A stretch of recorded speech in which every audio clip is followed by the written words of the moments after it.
Seria Regăsirea puterii interioare, supra-solicitare emoțională cronică, povara invizibilă care te stinge. Episodul 3. Relațiile și dinamica epuizării, când devii sprijinul tuturor.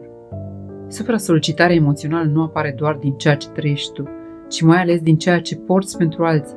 Și fără să-ți dai seama ajungi să trăiești relații în care tu ești stâlpul, tu ești ancora, tu ești terapeutul, tu ești salvatorul, tu ești cel responsabil, tu ești cel matur emoțional, tu duci greutatea, tu știi.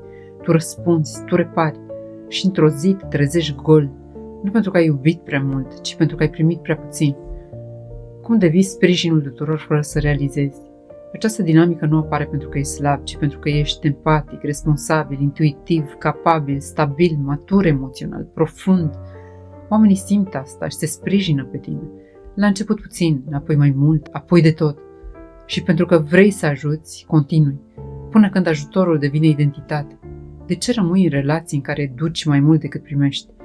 Pentru că ți se activează nevoia de utilitate, frica de a nu dezamăgi, teama de conflict, teama de abandon, loialitatea excesivă, programul copilului care a învățat să fie bun, iluzia că iubirea înseamnă sacrificiu. Așa ajungi să devii părintele emoțional al partenerilor, prietenilor, colegilor, familiei și uiți că într-o relație sănătoasă sprijinul este reciproc, nu unilateral. Relațiile în care te epuizezi cel mai mult sunt cele în care nu ești văzut.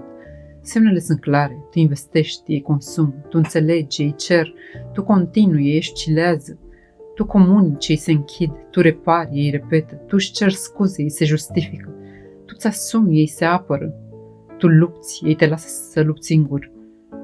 Nu este iubire lipsa de reciprocitate, nu este respect lipsa de responsabilitate emoțională. Este epuizarea afectivă mascată în atașament, de la sprijin la autosacrificiu, momentul în care începi să te pierzi.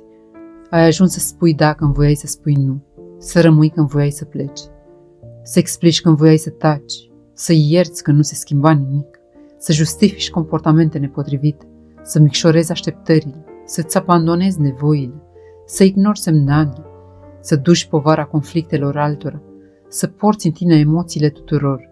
Acesta este un punct critic al epuizării emoționale, când devii un refugiu pentru ceilalți, dar nu mai ai loc pentru tine.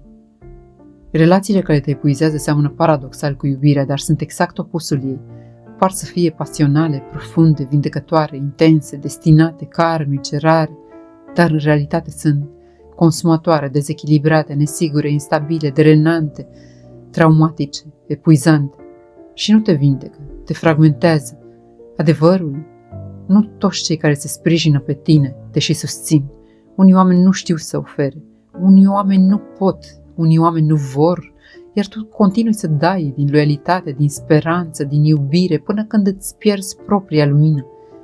Dar sufletul tău nu este o sursă inepuizabilă. Ai nevoie de relații care te hrănesc, nu de relații care te folosesc.